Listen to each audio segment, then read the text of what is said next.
제가 공부했던 사회학에서는 어떤 얘기를 하냐면은 칼 막스가 자본주의 발전과 특히 그 하부 구조인 경제적 토대에 대해서 굉장히 구조적이고 체계적인 분석을 하지 않았습니까?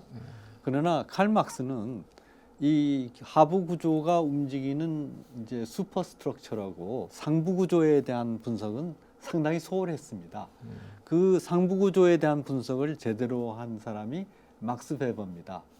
막스 베버는 이 자본주의 정신, 그다음에 이 국가 제도, 사회적인 여러 가지 틀, 그다음에 행위 양식 이런 것에 대한 분석을 철저함으로써 두 분의 학문적 입장은 상반되나 뭐라고 하냐면은 칼 막스의 이론은 막스 베버가 있음으로써 비로소 완성되었다 이렇게 얘기를 하거든요.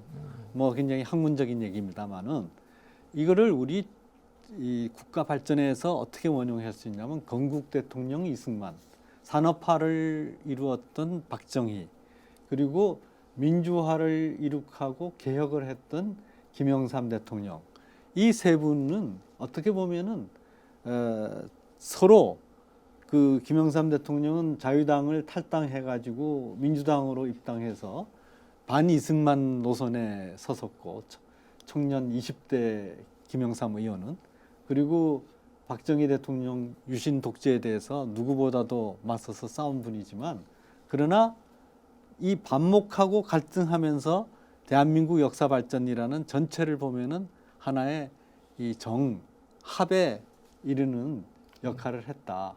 그 무리한 이 불균형 성장의 폐해를 극복하는 계획을 함으로써 했다. 이런 이제 평가를 할 수 있어서 그것이 이제 자유한국당에서 세 분의 초상화를 나란히 건 이제 기초가 됐는데, 이런 그 통합, 갈등 치유 이런 정신을 버리고 5.18은 북한군이 들어와서 했다라고 하는 그런 것을 따르는 상당히 많은 국회의원이 있다고 한다면 그러면 이 통합의 정신은 사라지는 것이죠.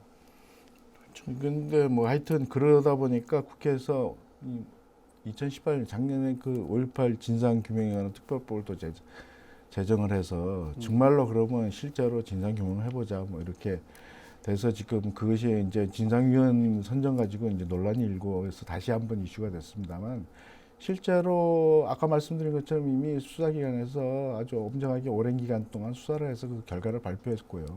민주화운동이라는 걸 이미 그 규정을 했기 때문에 그 부분에 대해서 이제 의심을 한다면 일종의 어떻게 보면 진영 논리에 좀 호소하는 게 아닌가, 그런 정치적 목적이 있지 않나 저는 그렇게 생각이 듭니다. 그래서 그런 것들이 이제 우리 사회에서 이제 사실 지금에 와서 그런 부분들이 우리 사회에 어떤 영향을 미칠 수 있냐면, 제가 볼 때는 우리 사회가 그동안 민주화가 계속 진행되면서 국민들한테 이제 민주주의라는 것이 어떻게 보면 자리를 잡아 있고요. 그다음에 또 이 언론의 자유를 통해 가지고 자신들의 소신이나 이런 의견들을 갖다 자유롭게 개진할 수 있는 그런 시대가 열려 있는 거거든요, 지금은. 그렇죠. 그래서 과거와 같이 그렇게 진영 논리로 어떤 정치적인 목적을 가지고 하기는 어려울 거라고 저는 생각이 됩니다. 네.